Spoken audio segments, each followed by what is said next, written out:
560, The Answer. Listen to AM 560 The Answer online at 560theanswer.com, on the AM 560 mobile app, on your Alexa-powered smart speaker, and on TuneIn, iHeart, and on Odyssey. This is Chicago's Morning Answer with Dan Proft and Amy Jacobson on AM 560 The Answer.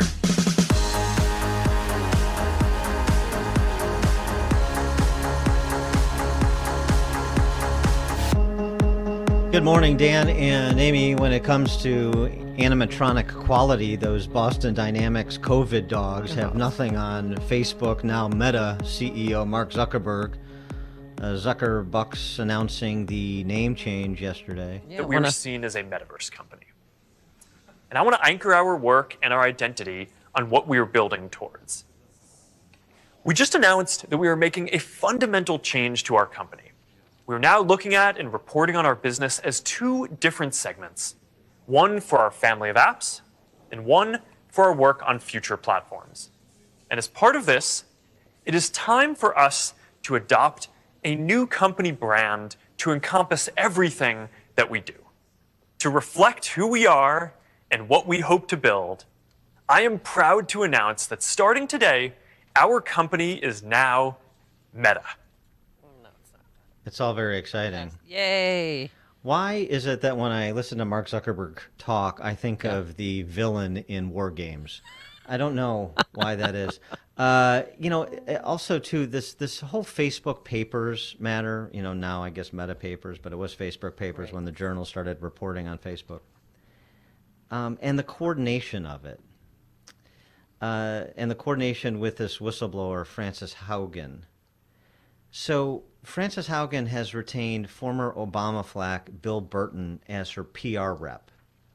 And the former CEO, billionaire tech entrepreneur, Pierre Omidyar, he's bankrolling this media effort that features Frances Haugen, the whistleblower, but has moved beyond the Wall Street Journal to incorporate selected reporters from DC press corps outlets.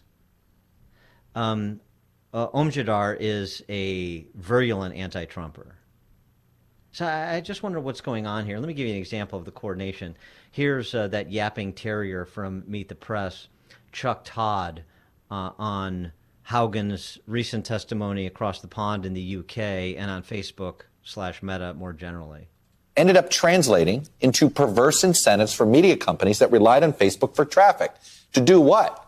Pump out, yes, more divisive and toxic content. That was the incentive structure Facebook knowingly created. There are the revelations of how Facebook researchers knew that its users were experiencing a barrage of extreme, conspiratorial, and graphic content. In fact, in one case, they went ahead and created a test user with interests in the following three things: politics, parenting, and Christianity, only to see Facebook's algorithms recommend she join groups dedicated to QAnon. Are you kidding me? Those are just two recent headlines amid a sea of recent reporting. There's been an eye-opening chronicling of the many, many problems and perils of a runaway social media ecosystem that, as Facebook whistleblower Frances Haugen put it, prioritizes profits over people. Yeah, see, I'm not here to defend Zuckerberg or say that everything Facebook does is on the up and up, but I'm having a problem with the idea that the Chuck Todds of the world and this coordinated media distribution, or this coordinated distribution to selected media of the whistleblowers, quote unquote whistleblowers documents, that these are the people wearing the white hats in this story. Maybe I'm being too cynical. I mean, and by the way, just FYI for Chuck Todd and everybody else who is moving in the direction of censorship of Facebook and regulation of Facebook on a content basis. When you have 3 billion people use a product in which they share their thoughts and feelings, you're going to have a wide range of thoughts and feelings. Some of them will not be attractive. But I don't know that rises to the level of Chuck Todd and the DC Press Corps being the arbiters of what's allowed on Facebook. For more on the topic and a few others, please be joined By Bret Baier, our Fox News anchor, not our Fox News anchor, a special report, weekdays 5 p.m. Chicago time. Number one best-selling author of the just-released To Rescue the Republic, Ulysses S. Grant, The Fragile Union, and the Crisis of 1876. Bret, thanks for joining us. Appreciate it. Morning. What about this story about the stories surrounding the whistleblower and, again, the retention of Bill Burton, the involvement in terms of financial backing of Omjadar? Am I off base here, or are there some questions to be asked about exactly what is afoot? No, there's definitely questions to be asked, and just to give you another bullet point, in that Facebook, or Meta now, has spent millions and millions of dollars on lobbyists in Washington.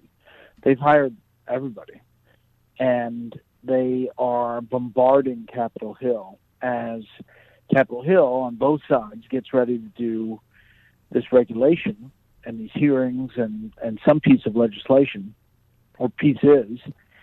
And it seems like they are pushing for regulation, but in a certain way. And so, yeah, I mean, they're throwing everything at it, and they're coming forward with some things, but there's some other things that Meta does that are really troubling to lawmakers on both sides of the aisle, and I think they're trying to avoid more regulation by conceding to some.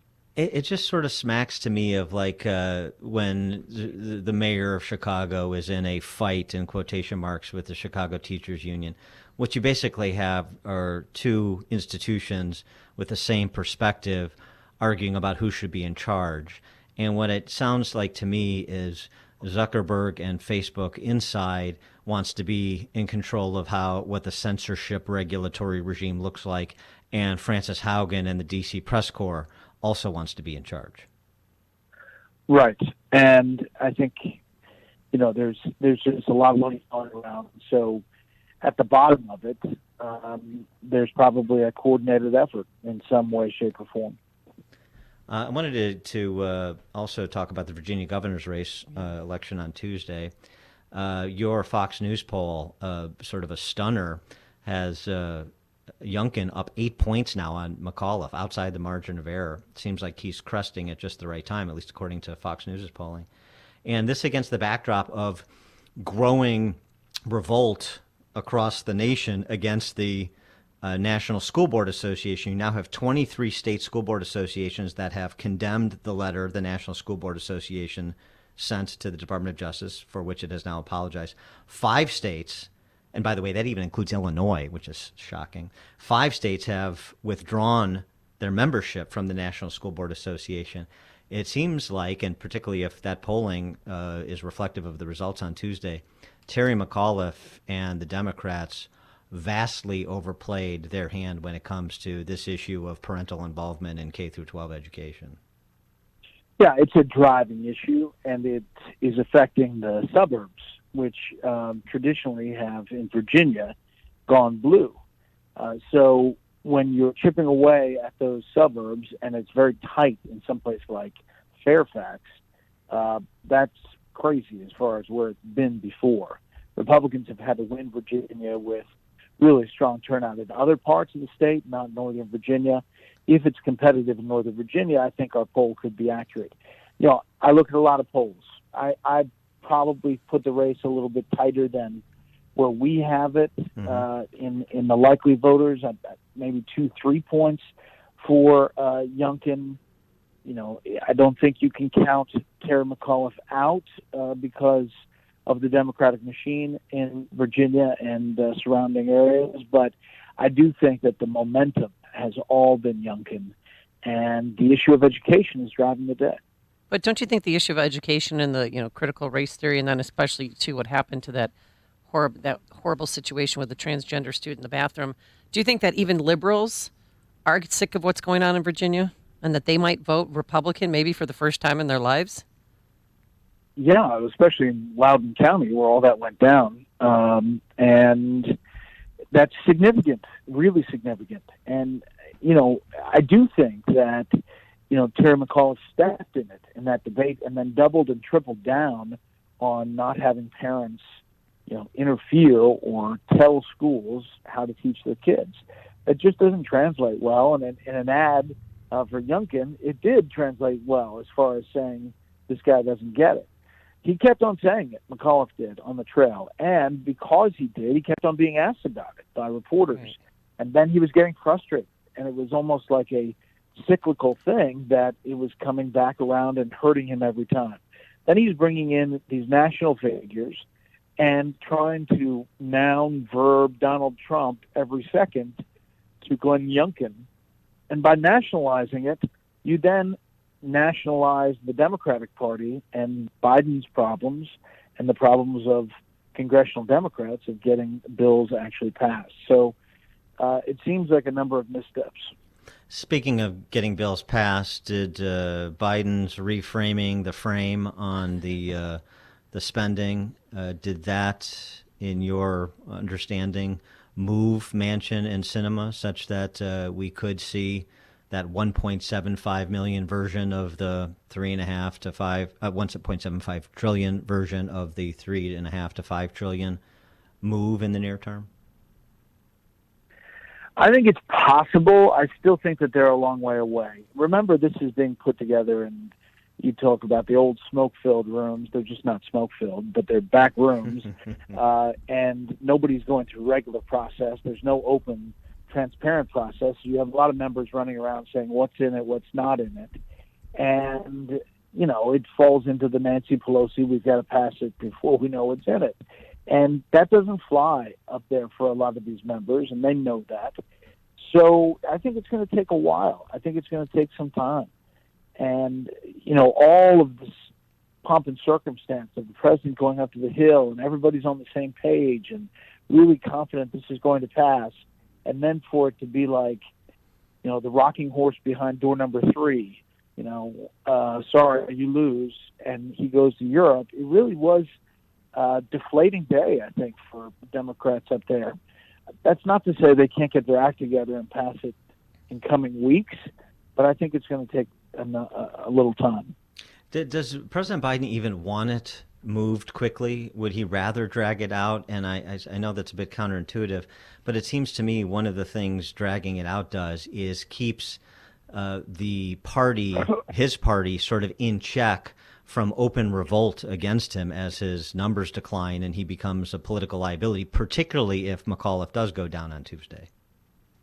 Well, if McAuliffe goes down on Tuesday, then it's up in the air because moderates will start to flee and progressives will feel emboldened because they'll say McAuliffe lost because he wasn't progressive, and it'll be more of a battle that we've seen. If he squeaks it out, either way, I think Biden wants to pass something. Ideally, he wants to pass infrastructure, but he can't get there because progressives are saying you have to have the other bill first. And, the moderates want to know what's in it, and they want to know how the pay-fors are structured. You had 3 different tax schemes thrown out there that they were linking onto, and then they disappeared. I mean, we were taxing unrealized capital gains for billionaires for about a day and a half. And then, poof, it was gone. Let's talk about your new book, To Rescue the Republic, Ulysses S. Grant, The Fragile Union and the Crisis of 1876. You were on with Stephen Colbert Wednesday night, and I like how you explained how the book ends with the San Francisco anti-racism protesters that couldn't explain why they were ripping down a statue of Grant. Yeah. Yeah, which is really, it ends like that because I say that we really could look back to history to learn and then help us in the future. The fact that those folks were pulling that statue down when Grant spent his life fighting slavery, fighting for black equality, fighting the KKK with federal troops in the South, trying to keep the Union together at all costs, was kind of telling.